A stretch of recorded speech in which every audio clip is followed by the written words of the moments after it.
Nakasentro ngayong taon sa World Economic Forum sa temang A Spirit of Dialogue na nakatuon sa kooperasyon, paglago, pamumuhunan sa tao, inobasyon at pagbuo ng kaunlaran.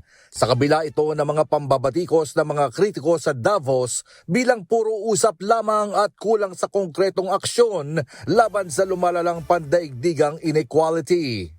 Kasabay ng pagbubukas ng forum, naglabas ang Oxfam ng ulat na nagsasabing mas lumawak ang agwat ng mayaman at mahirap matapos tumaas ang yaman ng mga bilyonaryo sa record na $18.3 trillion habang isa sa 4 na tao sa mundo ang nakakaranas ng kakulangan sa pagkain.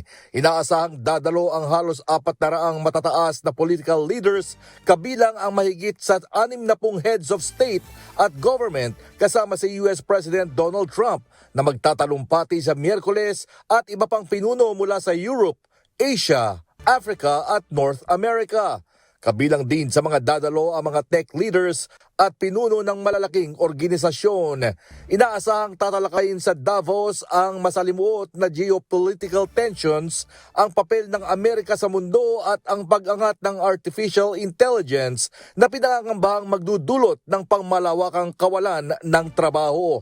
Ang World Economic Forum ay isang think tank na nakabase sa Geneva na itinatag noong 1971 ni Klaus Schwab.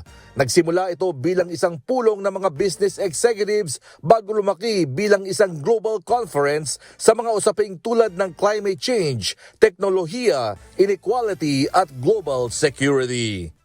James Bontuyan, humahataw sa balita ngayon.